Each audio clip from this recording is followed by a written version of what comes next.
While I'm waiting, man, hopefully some people come in, give y'all some time.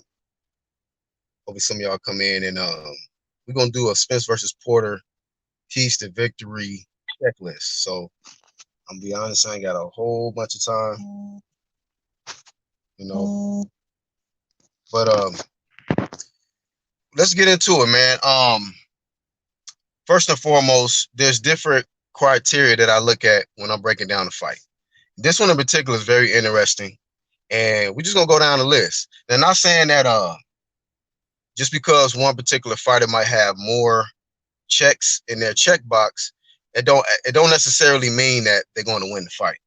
But it does help to make a strong argument that they will. So to start off, we could just say experience. Who has more experience? Errol Spence or Sean Porter? We're talking about guys that fighting guys at the top level, fighting more top welterweights, not so much lightweights. Guys that you know, or journeyman, things like that, like fighting top competition and on a consistent basis. Who would you give the check mark to in experience? Um, as far as being battle tested, who's been more tested in that ring? As far as just being in there with multiple styles, definitely had their chin tested. You know, who's shown that they can make adjustments in a fight. You know, uh, situations where maybe Errol has been in a situation where he might have been in trouble. He might have been losing some rounds and had to make some adjustments. What about Sean? Who would you give the check mark to? Would you give it to Spence or would you give it to Sean as far as who you feel gets the check mark in that category? Who makes more, who's made prove that they can make adjustments, on a consistent basis if need be. Power. Look at the power. Who gets the check mark for power? Does Errol have more power? Does Sean have more power? Um, these are both big welterweights, so you can clearly say that if these guys, both of these guys land flush, I believe that both of them have the potential to hurt each other. But who has more power? Speed. Who got the speed advantage? We see the athleticism of Sean Porter in multiple fights. He's been able to keep up with guys who's quick on their feet, like Keith Thurman. Errol Spence, would you give him the speed category? And what fight would you use to make a comparison or, to back up that argument that maybe Spence is faster um, than Sean Porter? So hand speed, foot speed. What about defense? Who got better defense? Would you say Sean Porter is more defensively responsible or Errol Spence? Um, so that's one thing to also look into as well. Um, Once again, shout out to everybody that's going to be watching this, even the ones catching the playback, because this is not going to be a long live stream at all. It's not. Um, like I said, I'm just waiting on my kids to get out, and I just figured I do this to get y'all thoughts on it, on this checklist and keys to victory for Sean Porter and Errol Spence. So um, we talked about defense, we talked about speed, power, making adjustments, who has more experience, right? Corner, who has a better corner?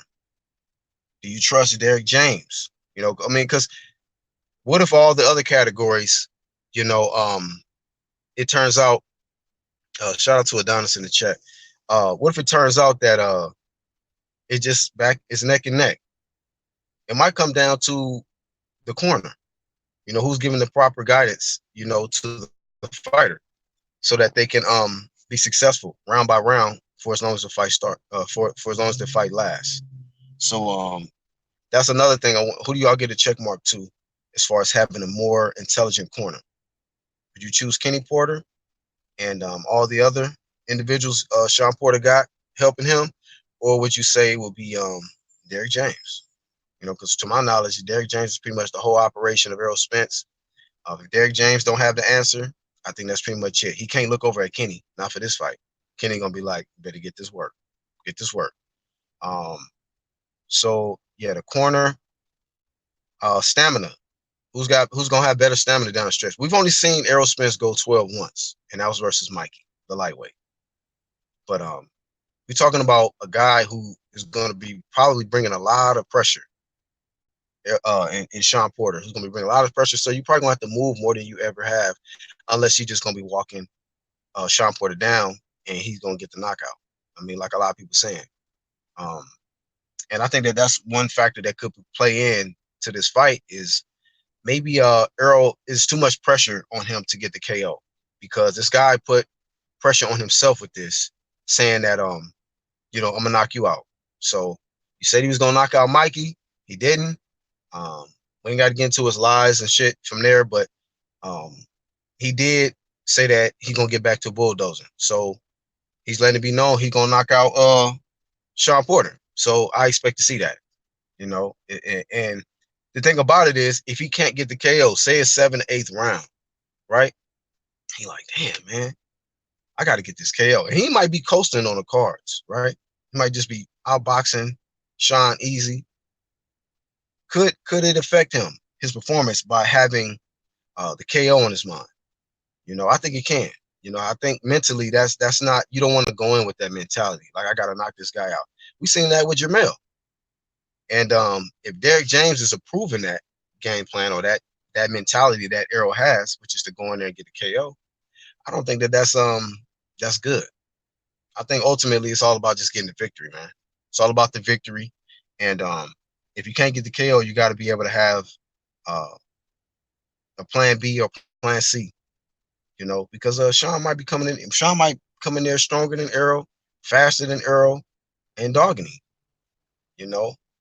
And maybe Errol coming forward on Sean, trying to dog him, is going to fall into Sean Porter's favor, Sean Porter's hands. So we got to see.